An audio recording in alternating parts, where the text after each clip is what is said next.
ሰላም ጤና ይስጥልን ውድ የቻናላችን ተከታታዮች የፕሮግራማችን ቤተሰቦች፣ ይህ አብዲራዋ ቲዩብ ነው።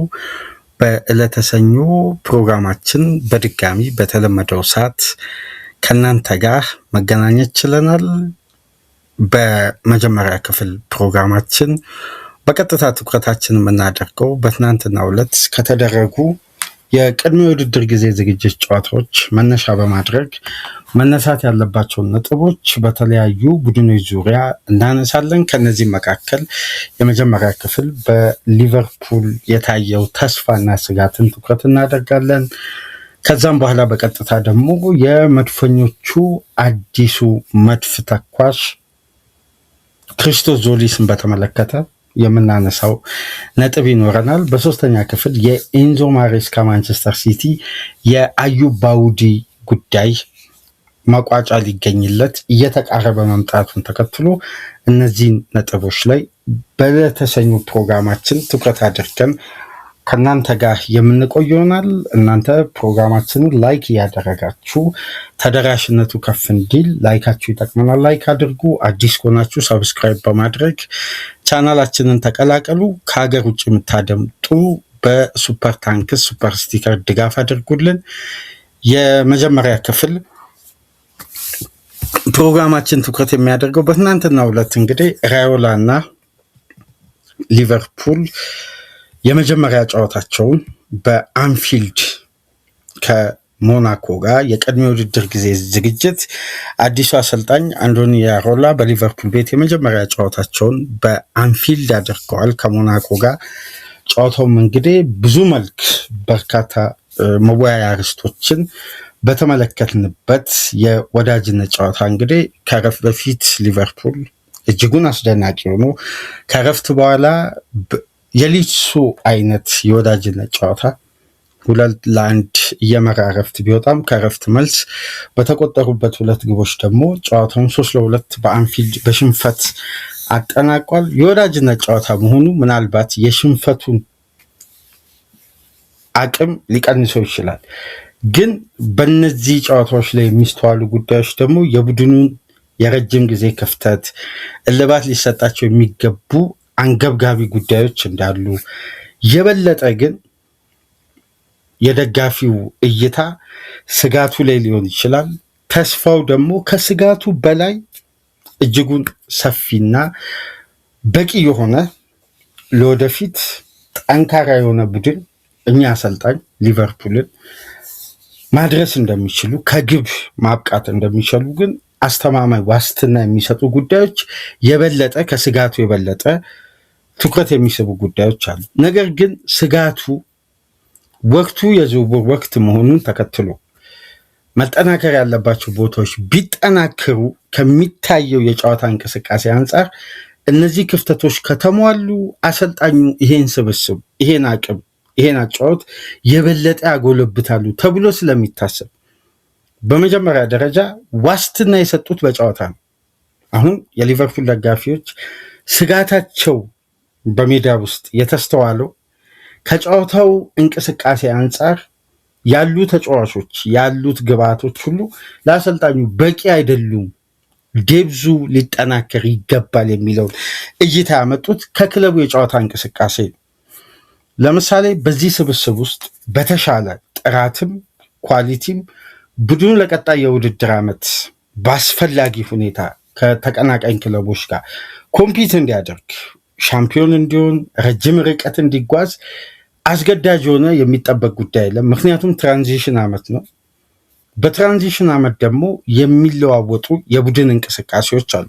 እንደምታስታውሱት የርገን ክሎፕ ከብሬንደን ሮጀርስ ሲረከቡ ሁሌም በኢንተርቪዋቸውም በትላልቅ ቃለመጠይቃቸውም የሚያነሱት ተመሳሳይ ጉዳይ አለ። የመጀመሪያው ነጥብ አሰልጣኙ በተለየ ሁኔታ ለሊቨርፑል ትራንዚሽን ትልቅ ጤናማ ጊዜና የእፎይታ ጊዜ ፈጥረውልኛል ብለው የሚያስቡት እስኳዱን ለመገምገም በሲዝኑ መሀል ላይ መጥተው ቀሪ 6 ወራትን ክለቡን ይዘው መቀጠላቸው ወይም ክለቡን ለማሰልጠን በውድድር መሀል ላይ መምጣታቸው የስብስቡን አቅም ጥንካሬ የሚያስፈልጉ ክፍተቶችን እልባቶችን ለመስጠት የቲሙን ፍሌክሲቢሊቲ ለመሞከር የኢንቴንሲቲ ንድፈ ሐሳብ ወደ አጫወት ሲስተምና ወደ ተጫዋቾቹ ለመዘርጋት እነዛ ጊዜያት በተለየ ሁኔታ ጠቅመውኛል ይላሉ። ምክንያቱም የቡድኑ ቀጣይ ፕላን እነማን ላይ መሰረት ያደረገ እነማን መቀጠል አለባቸው፣ የትኛው ዲፓርትመንት በኳሊቲ ብቻ ሳይሆን ለቦታው አስፈላጊ በሆኑ ተጫዋቾች መገንባት አለበት የሚለውን ጉዳይ የመጀመሪያ ስሌት ያወጡት በዛም ወቅት ነው። ከዛም በኋላ በዝውውር ጊዜ ያስፈረሟቸው ተጫዋቾች በፍጥነት ወደ ምርጥ 11 ሲያመጡ በሁለት አይነት መንገድ ነው። አንደኛው ለቦታው አንገብጋቢ የሆኑ የነማኒ አይነት ዝውውሮች ተደረጉ። ለቦታው በጣም አንገብጋቢ የሆኑ ደግሞ የማቲፕ አይነት ሴንተር ባክ፣ የዋይናልደም አይነት አማካይ፣ እነዚህ የረጅም ጊዜ የኢንቴንሲቲ የቡድን አካል ናቸው። ጎን ለጎን ደግሞ የነ ክላቫን አይነት ለሽግግር የሚያመቹ ተጫዋቾች፣ የነካሬስ አይነት ጊዜያዊ መፍትሄዎቹ ተደርገው ነው ሊቨርፑል አንድ ስቴፕ በቀጣዩ ሲዝን ለማደግ ጥረትና ምልክቶች ማደግ የቻለው። ይቅርታ የካሬስ ከአንድ ዓመት በኋላ ነው በቀጣዩ ሲዝን ከነሳላ ጋር ተያይዞ ነው ወደ አንፊልድ መምጣት የቻለውና እነዚህ የሽግግር ጊዜያት ላይ አስፈላጊና አንገብጋቢ ውሳኔዎች በቀጣይ የውድድር ዓመት እንዲወሰኑ የክለቡ ባላንስና ግንባታ እነማን ላይ መዘርጋት አለበት የሚለውን ጉዳይ የበለጠ የክለቡን የጨዋታ ስልትና ሞዴል ሪሼፕ ለማድረግ እነዚህ ትኩረቶች አስፈላጊ ነበሩ። አስፈላጊ ጊዜም የማሰቢያ ጊዜም አግኝቷል ስኳዱን ለመገምገምና አቅምን ለማየት። አሰልጣኝ ደግሞ በቅድመ ውድድር ጊዜ ዝግጅት አብሮ የራሱን ቡድን አጫወት አቀናጅቶ ሲያበቃ ሁሌም ከሚገጥሙት ፈተናዎች መካከል በተለይ ከሌላ የጨዋታ መንገድ ወደ አዲስ የጨዋታ መንገድ ትራንዚሽን የሚያደርግ ቡድን ላይ የሚያጋጥሙ ሁሌም ተመሳሳይ ክፍተቶች አሉ። የበለጠ የሚመጣው አሰልጣኝ የመከላከል ጥንካሬው ላይ አስተማማኝ ከሆነ የዛ የመከላከል ጥንካሬ በደንብ ይንጸባረቃል። በማጥቃቱ በኩል ደግሞ ተጨማሪ ኃይል እያመጣ ነው ማጥቃቱን ማጠናከር የሚጀምረው።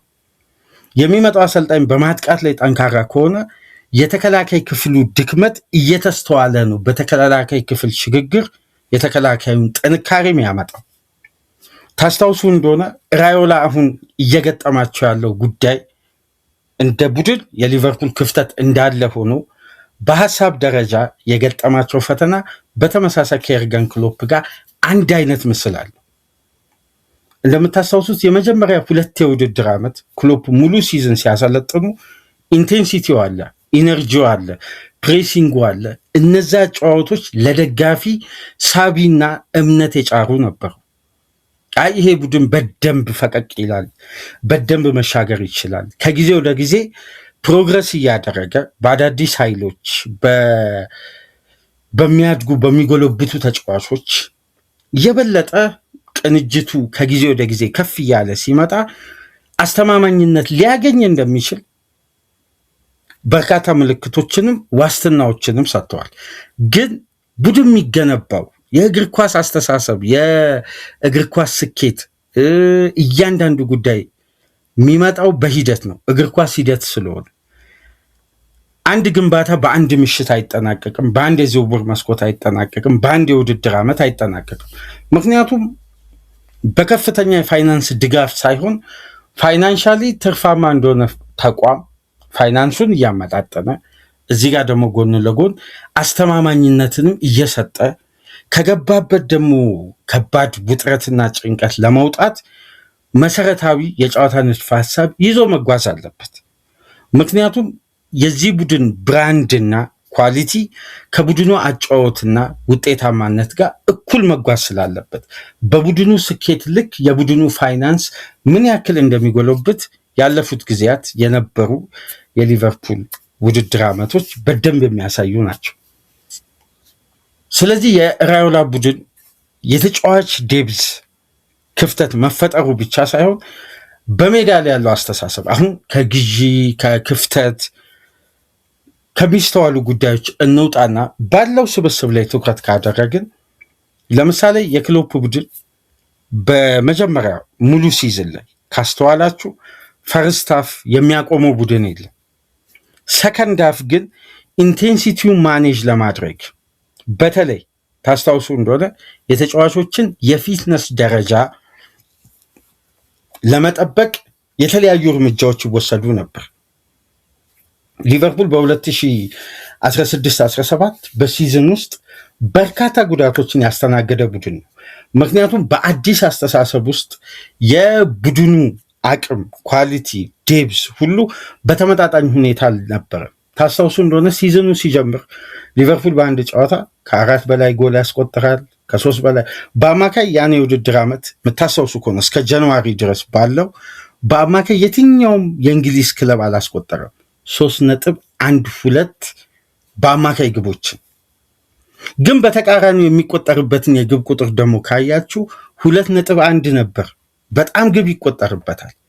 ግን አብዛኛውን የተቆጠሩ ግቦችን ደግሞ ብትመለከቱ ሁለተኛ 45 የበለጠ ደግሞ በመጨረሻ ደቂቃዎች ነበር።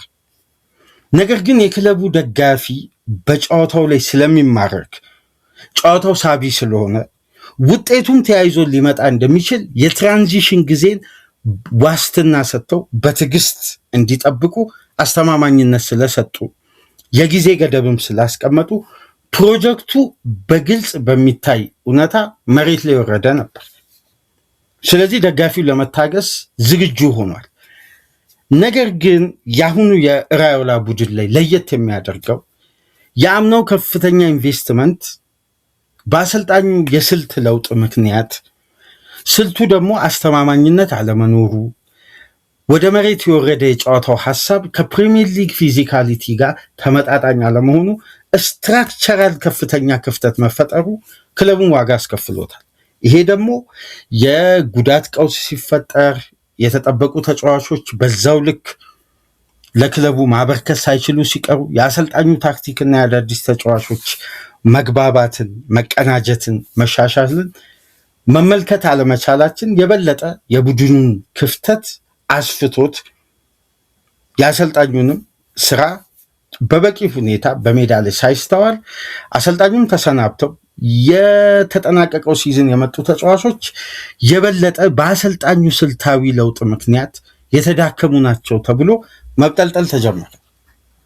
ስለዚህ በዚህ የውድድር ዓመት የሚጠበቀው የመጀመሪያው ጉዳይ በተጠናቀቀው ሲዝን ክፍተታቸው፣ ድክመታቸው ከአሰልጣኙ ታክቲክ ጋር መነሻ የነበሩ ጉዳዮች ሁሉ በዚህኛው የውድድር ዓመት እልባት ተሰጥቷቸው መብቴ ሆነው አሰልጣኙ ነው ወይስ ተጫዋቾቹ ናቸው የሚለው ጉዳይ የሚለይበት ሲዝን ስለሆነ በአዲስ አጫወት፣ በአዲስ አስተሳሰብ፣ አዲስ ቅንጅት፣ አዲስ መዋሃድ፣ አዲስ ፍሌክሲቢሊቲ ያውም ፊዚካሊቲ የቀላቀለ በጣም ፍጥነትና ጉልበትን በሚፈልግ የኢንቴንሲቲ ባህሪ።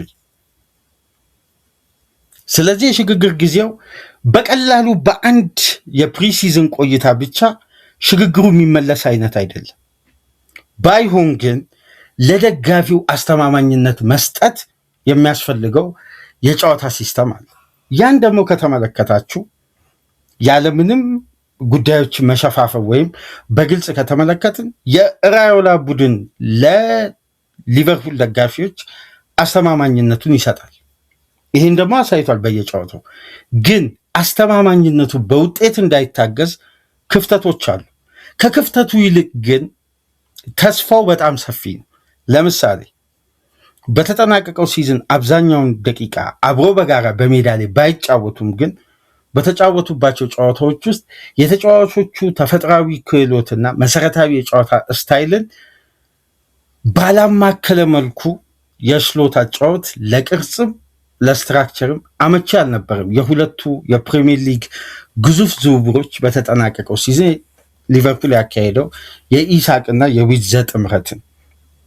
አሁን ግን በዚህ የፕሪሲዝን ጨዋታ ከዓለም ዋንጫ መልስ ሁለቱ ተጫዋቾች ከተመለሱበት ጊዜ አንስቶ የሊቨርፑል ደጋፊዎች ኤክስፔክቴሽን በጣም ከፍተኛው ነው። የሁለቱ ተጫዋቾች ጥምረት በታዩ ደቂቃዎች በትናንትናውም ጨዋታ ሁለቱም ናቸው ግብ ከረፍት በፊት ማስቆጠር የቻሉ። የሁለቱ ሊንካፕ መግባባት በተለይ ተጫዋቹን ከአጥቂ ጀርባ ለመጠቀም ራዮላ ዊዘም መወሰናቸውን ተከትሎ በኢሳቅ የጨዋታ እንቅስቃሴ ላይ የዚህ ተጫዋች ከጀርባ መጫወት ላለፉት 2 ተከታታይ ጨዋታ የነበረውን ነፃነት የበለጠ አጥቂው ኳስ እንዲደርሰው የተደረገበት መንገድ የአጥቂው ማጨራረስ የታየበት ሞመንቶች ተስፋውን ከፍ አድርጎታል።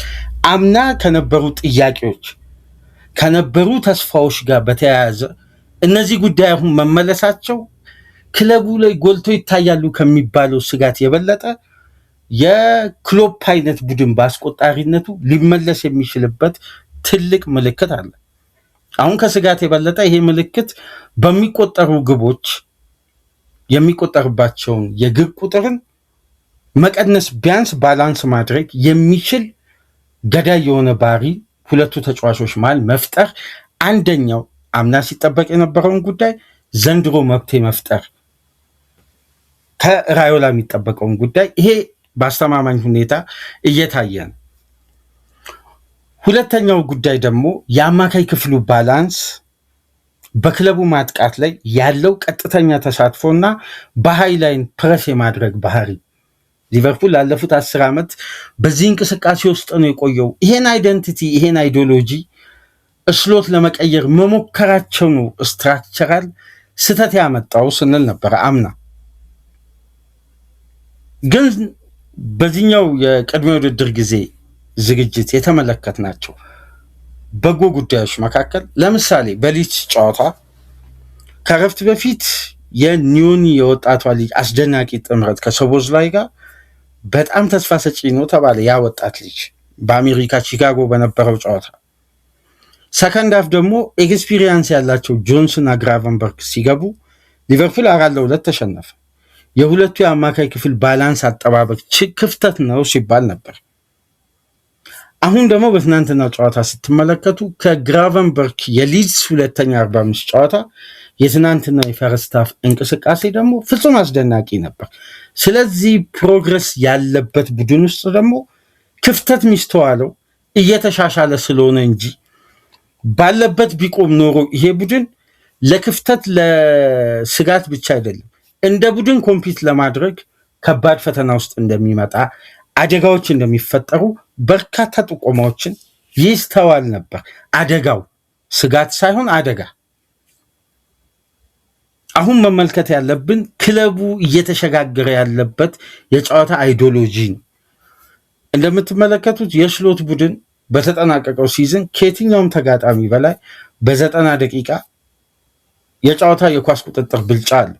ግን ስለ ፔኔትሬሽን፣ ስለ ኢነርጂ ቡድኑ ተጋጣሚ ላይ ስለሚፈጥረው የኃይል የማጥቃት እንቅስቃሴ ግን ምስሉ ከላዩ ላይ ተገፏል። የበለጠ እንዳይጠቃ ወይም የበለጠ ቡድኑ ላይ አደጋ እንዳይፈጠር ለባላንስ ሲባል የኳስ ቁጥጥርን ምርጫ አድርጎ ሜዳ ውስጥ እንደሚቆይ ተደርጎ ነበር የሚነሳው። አሁን ግን ከተመለከታችሁ ተጋጣሚ እግር ውስጥ ኳስ ካለ በሃይ ኢንቴንሲቲ ለማጥቃት ከፍተኛ ፍላጎት አለ።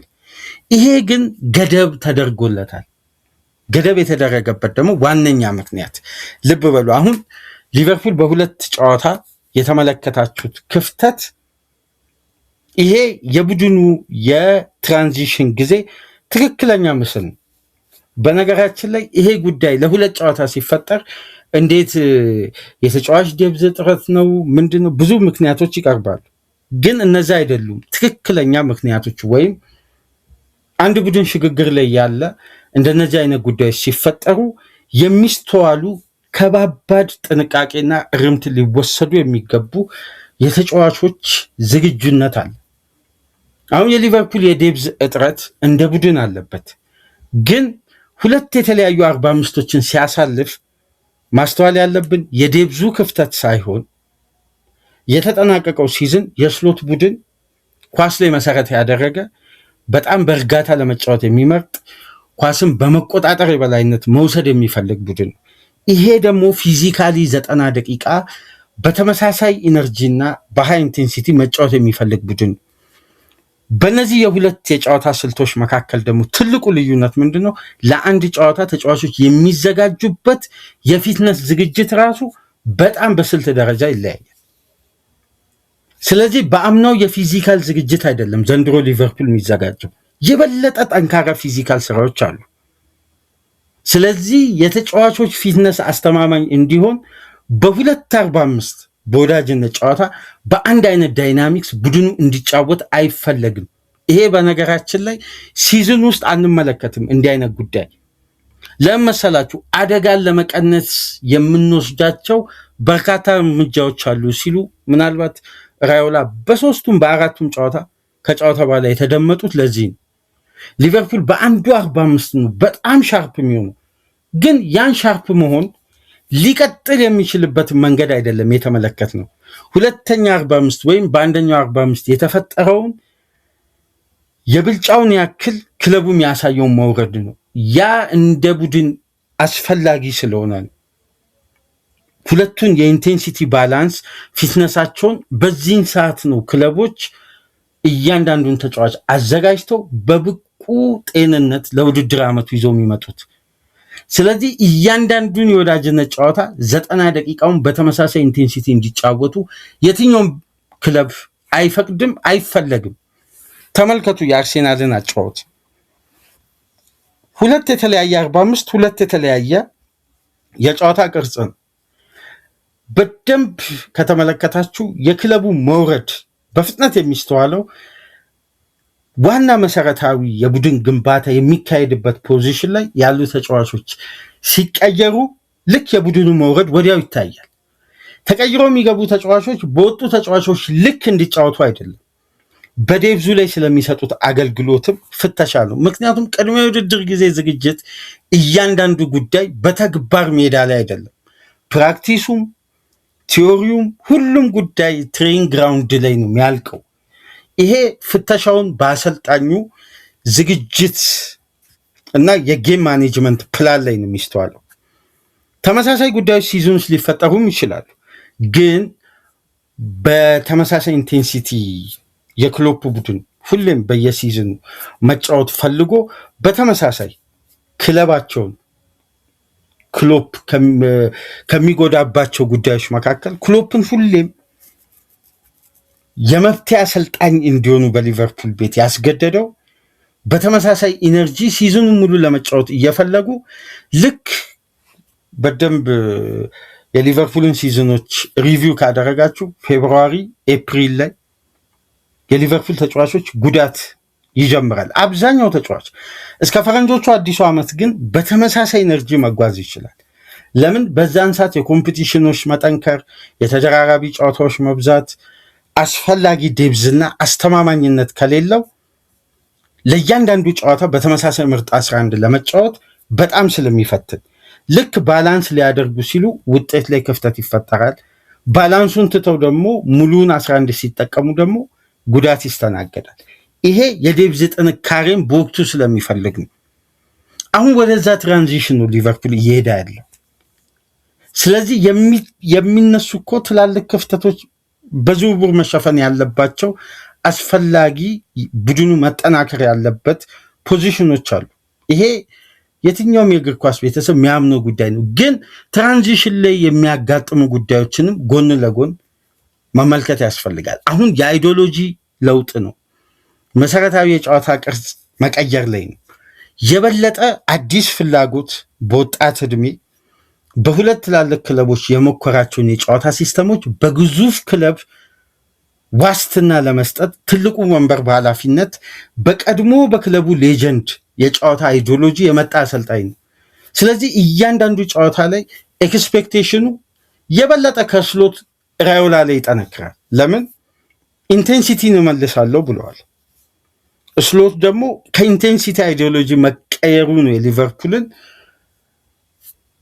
የተጠናቀቀውን ሲዝን ያን ሁሉ መዘበራረቅም መመሰቃቀልም ያስከተለው ብለው ነው አብዛኛው የሚታመኑ። ስለዚህ አሁን ወደዛ አይዲዮሎጂ ለመመለስ ሊቨርፑል ውጤታማም አስደናቂ አጫወት የሚያሳይም በ90 ደቂቃ አሳማኝ የሆኑ ውጤቶችንም ለማምጣት የሰከነ ጊዜ ያስፈልጋል።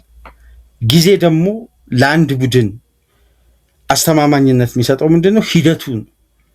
ሂደቱን በደንብ ውድድር ውስጥ መመልከታችን የማይቀር።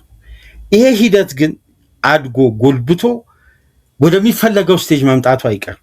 ግን እስከዛ ድረስ ትዕግስትና በጊዜ ሂደት ሊሸጋገር የሚችል ገና የተጫዋቾች ብቃት እኮ በቀጣይ ሲዝን ሁሉም ተጫዋቾች ለሚቀጥለው ሲዝን ይሸጋገራሉ ማለት አይደለም። በዚህ ሲዝን ስለ ኮንሲስተንሲ ጥያቄ ይነሳል።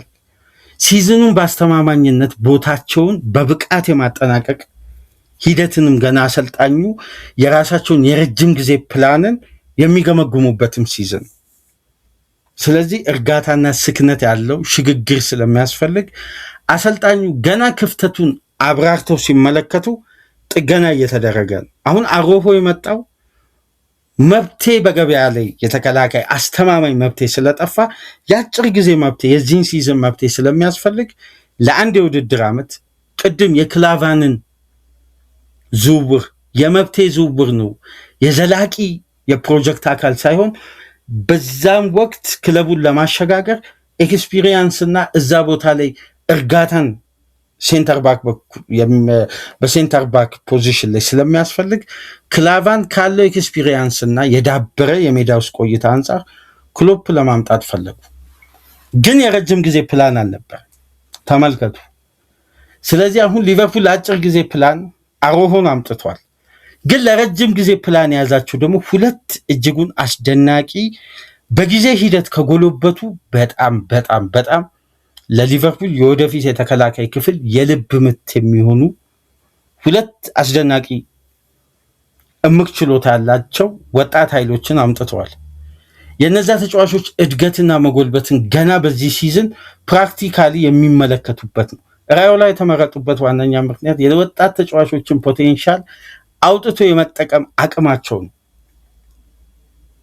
በበርንማውዝም በቫሊካኖም ተመራጭ ያደረጋቸው። ስለዚህ ቡድን ሲሸጋገር ትልቁ ጉዳይ ምንድነው? ትዕግስትን።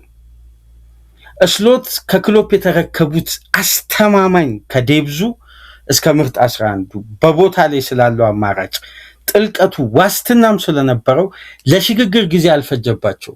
የበለጠ ወደ ራሳቸው ቅርጽ ለመምጣት በጣሩበት ወቅት ክለቡን በኢሮፒያን እግር ኳስ ታሪክ ታይቶ ማይታወቅ ከ450 ሚሊዮን ፓውንድ በላይ ኢንቨስት አድርገው ግን ጥገናዊ ለውጡ ስልታዊ አልነበረም። የገበያ አሸናፊ ሆኑ፣ ግን የዋንጫ አሸናፊ አልሆኑ። አሁን የነዛ ተጫዋቾችን ፐርፎርማንስ ሜዳ ላይ ዋስትና መስጠት ስላለበት የሊቨርፑል ቡድን ግንባታና ሂደት ትዕግስት የሚፈልግ ነው። የተጫዋች ዝውውር ብቻ የማይጠግናቸው ክፍተቶች አሉ። ለምሳሌ በትናንትናው ጨዋታ አስተውላችሁ ከሆነ የቫንዳይክ የተጠናቀቀው የውድድር ዓመት ክፍተቶች በትናንትና ጨዋታም ተስተውለዋል። ይሄ ታዲያ ተጫዋቹን በመሸጥ ወይ በማሳረፍ የሚጠገን ጉዳይ አይደለም። ግን የቡድን ቅንጅት ሞቢሊቲ በመጣ ቁጥር እነዛ ስህተቶች እየቀነሱ ነው የሚመጡት። አሁን ገና ስለ ሞቢሊቲ እኮ አልተነሳም። ግን በአጭር ጊዜ ውስጥ የክለቡን ፊዚካል ኢንቴንሲቲ መልሰው በነዚህ አጭር የውድድር ጊዜ ቆይታ በደንብ ተስፋን ሰጥተዋል። ስለዚህ ከስጋቱ የበለጠ ተስፋው ከፍ ይላል። ዝውውር ስለተፈጸመ ብቻ ያሉ ክፍተቶች አይጠገኑም። የበለጠ የጨዋታ ንድፈ ሐሳብና ሂደቱን ሲጠብቅ ባላንሱ ይመጣል፣ ስትራክቸሩ ይመጣል፣ ያኔ አስተማማኝነቱ ተያይዞ ይመጣል። እነዚህ ጉዳዮች ደግሞ ወደ ውጤታማነት ወደ ስኬት እያለ ፕሮግረስ አድርጎ ነው ዋስትናን በዘላቂነት በስኬታማነት ሊሰጥ የሚችለው። ስለዚህ እግር ኳስ ሂደት ነው። እስሎት መጥተው በአንድ የውድድር ዓመት ዋንጫ ያገኙት ክሎፕ ጥለው የሄዱት አስተማማኝ፣ ምክንያቱም ሊቨርፑልን እንደ ራሳቸው አንዱ አካል አድርገው ስለሚመለከቱ እንደ ሌላው አሰልጣኝ ታሪካቸው እንዳይደገም የማይሸጋገር ስብስብ አይደለም ጥለው የሄዱት። እያንዳንዱ ተጫዋች ፕራይም ታይም ላይ ነበር። እያንዳንዱ ተጫዋች በብቃቱ ከፍታ ላይ አስተማማኝነት ላይ ከደረሰ በኋላ እስሎት የቀየሯቸው ጉዳዮች ምንድነው? የተጫዋቾችን የአንድ ጨዋታ ብቁ የመሆን አቅምን አጎለበቱ፣ ፊዚካሊቲን ጨመሩ፣ የበለጠ ጥንቃቄን አዘነበሉ። የክለቡ የጨዋታ ሲስተም ላይ መሻሻል ያለባቸውን በተለይ ለአንድ ጨዋታ ፊትነስ ደረጃቸው እንዴት መጎልበት እንዳለበት በአስተማማኝ ሁኔታ መስጠት ቻሉ። ከዛም በኋላ ክለቡ ለስኬት ማብቃት ቻለ።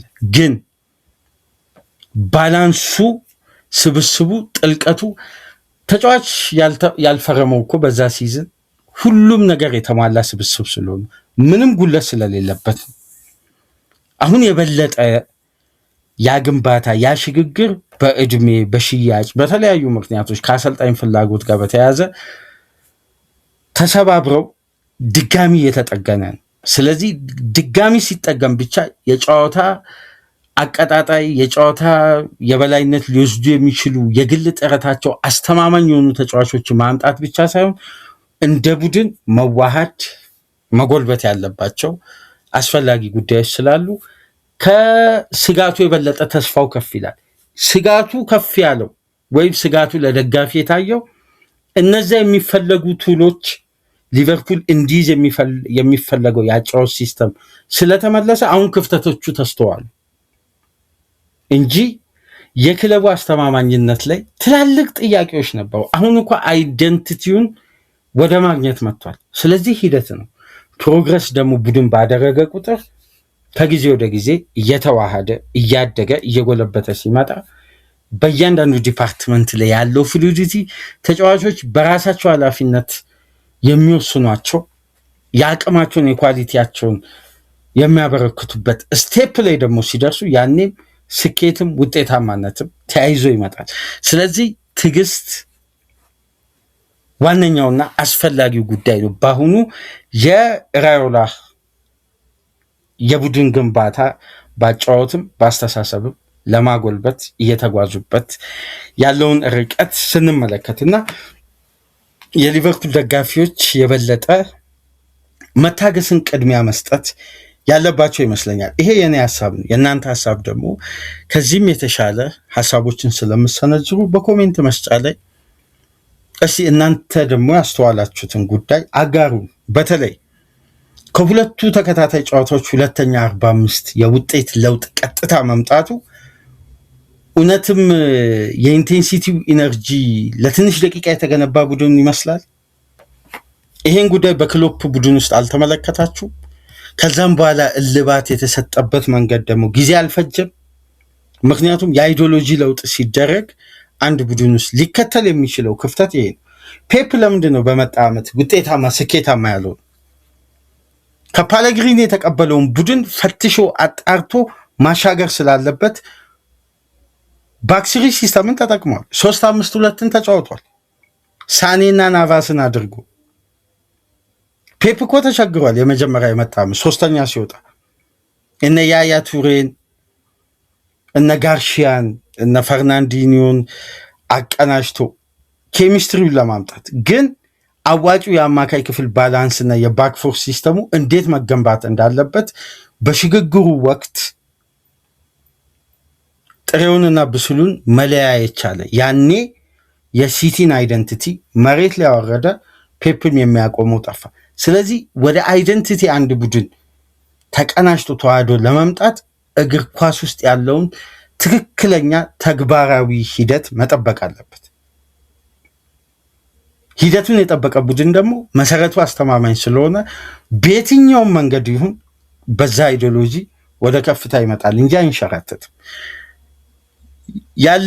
ያላችሁ ስጋት ክፍተት እንደ ቡድን ሁሉም የእግር ኳስ ቤተሰብ የሚመለከተው አንድ አይነት አቅጣጫ አለ።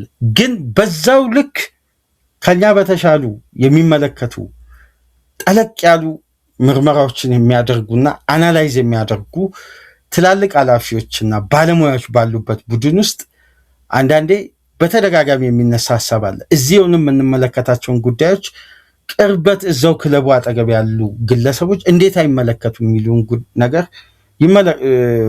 በቀጥታ ይነሳል። ግን የዚህኛው ሲዝን ትልቁ ፕላን የነዣኩዌ ጤንነት በቀጣይ ሳምንት በሙሉ ፊትነስ ከኮሞ ጋር ጨዋታ ሲያደርጉ እነዚህ ተጫዋቾች የሚሰጡትን አገልግሎት አሰልጣኙ በ90 ደቂቃ ይፈትሻሉ። በትሬኒንግ ግራውንድ ያዩትን የነ ሊዮኒ ከ2-3 ሳምንት የፕሪሚየር ሊጉ መጀመር በኋላ እየተቀየሩ ገብተው እዛ ጋር የሚያሳዩትን ፊዚካሊቲ ይመለከታሉ። እነዚህ ተጫዋቾች በጥምረት አስደናቂ ከሆኑ የቫን ዳይክን ሽግግር በዘንድሮ የውድድር ዓመት ሲዝን ውስጥ ራዮላ በድፍረት ሊጀምሩ ይችላሉ። ይህን በደንብ አስምሩበት። ሁለቱን ተጫዋቾች በቀጥታ ሊያጫውቱ ይችላሉ። በሚፈለገው ደረጃ እነዚህ ተጫዋቾች ኤክስፒሪየንስ ሳይሆን ጌም ታይሙን የሚጠቀሙ ከሆነ እዛው ኤክስፒሪየንሳቸውን እንዲያዳብሩ ሊያደርጉ ይችላል። በእነዚህ ደፋር ውሳኔዎች ናቸው በነገራችን ላይ ራዮላ ወደ ከፍታ የመጡት። ስለዚህ እግር ኳስ ሂደት ነውና ትዕግስት ይፈልጋል። በዝውውር ብቻ የሚጠገን ክፍተት የለም። በሀሳብ ግን ክፍተት ይደፈናል፣ ኳሊቲ ደግሞ በዝውውር ይጎለብታል እግር ኳስ ውስጥ እንጂ ክፍተት ባለበት ቦታ ሁሉ ዝውውር ከመጣ የስኳድ ጫና በራሱ ለአሰልጣኙ ለማኔጅመንት አመቺ ኢንቫይሮንመንት አይፈጥርም። አሁን ሊቨርፑል አስገዳጅ የሆነ ፊርማዎች እኮ አሉ። የነ ባርኮላ የነ ሚቤ ፊርማ አለ። እነዚህ ጉዳዮች እኮ እንደማይቀሩ ይታወቃል። እልባት እንደሚያስፈልገው ሁለቱ ዊንግ በኩል ግልጽ የሆነ ጉዳይ ነው። ግን የሚመጡ ተጫዋቾች የሚሰጡት ዋስትና በመሰረታዊ የጨዋታ ሀሳብ ላይ ጥገኛ መሆን አለበት በሀሳብ ደረጃ። ስለዚህ ለሽግግር ክለቡ የሚመርጣቸው ሁኔታዎችን በትዕግስት መመልከት ያስፈልጋል። ውጤት ለአንድ አሰልጣኝ በፍጥነት መምጣቱ ዋስትና አይሆንም። ሀሳብና የጨዋታ ሲስተም ግን አሰልጣኙ አቅማቸው እስከቻለ ድረስ የመጓዝ በቂ ዋስትና ይሰጣል። አሁን በሊቨርፑል ደጋፊዎች ዘንድ የጠፋው ኤግዛይትመንት የጌም ኢንተርቴን የሚያደርግ የጨዋታ ስልት ተመልሷል። ስለዚህ ይሄን በውጤት ለማገዝ ደግሞ ለቅንጅት፣ ለማደግ፣ ለመጎልበት እርጋታንና እፎይታን ስለሚፈልግ ክፍተቱ በታየው ሁሉ ዝውውር አዋጪ መብቴ ነው የሚለው ጉዳይ ቅድሚያ ሊሰጠው አይገባም። ብዙ ሂደቶች መታየት አለባቸው። ዝውውሮች እንደማይቀሩ ይታወቃሉ። ዝውውሮች ስለተደረጉ ብቻ ግን ክፍተት ይደፈናል ማለት አይደለም። ስለዚህ እስቲ የራዮላን ቡድን በደንብ እየተመለከትም በቀጣይ ጨዋታዎች ደግሞ የሚኖሯቸውን የጨዋታ እድገቶችን ተመልክተን ደግሞ በሌሎች ሀሳቦች ላይም የምንወያይ ይሆናል። ይሄ እንደ ሀሳብ ወደ እናንተ የሰነዘር ነው። ከትናንቱ ጨዋታ በኋላ በርካታ ሀሳቦች ተነስተዋል። በርካታ ስጋትን ያዘሉ ጉዳዮች። ምክንያቱም ባጫወቱ ተስፋ አለ። በተመዘገበው ውጤትና ተመሳሳይ ኬዝ መፈጠር ደግሞ የተፈጠረ ከፍተኛ ስጋት አለ። ሁሉም በአንድ ድምፅ ስለ ጮኸ ብቻ ደግሞ እነዛ ስጋቶች በጣም ከፍተኛ ስጋት ነው ማለት አይደለም። ዴብዝ በእርግጥ ክለቡ ላይ ከፍተኛ ክፍተት አለ። እሱም ባላንስ ለማድረግ ደግሞ ካላቸው ተጫዋች ይነሱና ከሚመጡ ተጫዋቾች ጋር አዋህደው ባላንሱን ለመጠበቅ በመጀመሪያ ደረጃ አንገብጋቢ ክፍተትን ለመመልከት እንደነዚህ አይነት ጨዋታዎች ደግሞ በጣም በር ከፋሽ ናቸውና ሽንፈት ሁሉ ኔጌቲቭ ነገር ይዞ ይመጣል ማለት አይደለም። በተሸነፈ ቁጥር አንድ ቡድን ክፍተቱን በጣም እየለየ ነው የሚመጣው፣ እያጠራ ይመጣል። አሁን ሊቨርፑል አሊሰን ቤከርን ለመተካት ጆርጂ ማማርዳሽቪሊን አንደኛ ግብ ጠባቂ አድርጎ ዋስትና ሰጥቶ እዛ ቦታ ላይ መረቡን ያስጠብቃል ወይ? ትልቅ ጥያቄ በቀጣይ ዓመት የሚነሳ ነው። በጣም ትልቅ ጥያቄ። አሊሰን ክለቡን ሲለቅ ይሄ በራሱ ተጨማሪ በቦታው ላይ አንደኛ ደረጃ ግብ ጠባቂ ኮምፒት የሚያደርግ እንደሚያስፈልግ በዚህ የፕሪሲዝን ቆይታ ውስጥ ከታዩ በጣም በጣም ደካማ ጉዳዮች መካከል የግብ ጠባቂ ሽግግር ለሊቨርፑል ከባድ ፈተና ነው። አሊሰንን ለቆ ማማርዳሽቪሊን አንደኛ ግብ ጠባቂ ሊቨርፑል እንደማያደርግ በደንብ ያስታውቃል። በዚህ ግብ ጠባቂ ረጅም ደቂቃ ማግኘት አይደለም፣ በግብ ጠባቂው ኳሊቲ አሊሰን ለተመለከተ የሊቨርፑል ደጋፊ በማማርዳሽቪሊ ዋስትና ይኖረዋል የሚል ግምት አይኖርም። ስለዚህ ሽግግር ውስጥ በጣም ጤናማ የሆኑ ክፍተቶችና እይታዎችን ይፈልጋሉ። ስለዚህ የአምናው ተጫዋቾች የመጎልበታቸው የማደጋቸው ፍሬ የማፍራት ምልክቶችን ሲያሳዩ እነዛን የሚያግዙ ቱሎች የነ ባርኮላ የሚቢያ አይነት ዝውውሮች ላይ የበለጠ ክለቡ አክቲቭ ይሆናል። የተከላካይ አንገብጋቢነትን ከኛ በላይ ገበያው ላይ ባለፈው ፕሮግራም አንስተናል። ከኒኮላስ ሾልተርበርግ አንስቶ እስከ ባስቲዮኒ ድረስ የተጓዙበት ርቀት እኮ አማራጫቸውን እስከ መጨረሻ ድረስ አንጠፋጥፎ ሞከሩ። ገበያ ላይ አስተማማኝነት ፊዚካሊቲ የሚሰጥ የተጫዋችን ሁኔታ ሊያገኙ አልቻሉም። ስለዚህ አሮሆን ለአጭር ጊዜ መብቴ ትናንት ፖልጄስ ያወጣውን ዘገባ ተመልክታቸዋል። በቀጥታ የሊቨርፑል የረጅም ጊዜ እቅድ አይደለም ብሏል። ስለዚህ ክፍተቱ ከኛ በላይ ታይታችኋል፣ ግን አስተማማኝነት ለመስጠት ጊዜያዊ መብቴ እንጂ የረጅም ጊዜ መብቴ አሁን ላይ በገበያ ላይ ሊገኝ ባለመቻሉ የአጭር ጊዜ መብቴ ቅድሚያ እርምጃ ተወሰደ። ስለዚህ በቀሪ 3 ሳምንታት አትጠራጠሩ፣ በጣም አክቲቪቲ በሊቨርፑል ቤት አለ። ምናልባት ከዛሬ ጀምሮ ሊሆን ይችላል። ያለፈው ሳምንት ጠብቁ፣ አንድ የዝውውር ሂደት ማድመጣችን አይቀርም ስንላችሁ ነበር። በዚህ ሳምንትም ጠብቁ። ምናልባት ፈርናን ቶሬስ እና ሚካ ጎዲት ዝውውራቸውን እስከ ማክሰኞ ካጠናቀቁ ባርኮላና ሚቤ በተመሳሳይ ዝውውራቸው ወደ አንፊልድ ማጠናቀቃቸው የማይቀር ነው። እስከዛ ድረስ በዝውውር የሚፈጠረው አይታወቅም። አንድ ክለብ ገብቶ ሃይጃክ ሊያደርግ ይችላል። ፒኤስጂ የሚፈልገውን ክራይቴሪያ ሊያሟላ ይችላል። በዝውውር የሚፈጠረውን አይታወቅም። ይሄ ፕሮግራም ግን እስከተሰናዳበት ሰዓት ድረስ ያለው ፊሊንግ ይሄ ነው በዝውውር በኩል።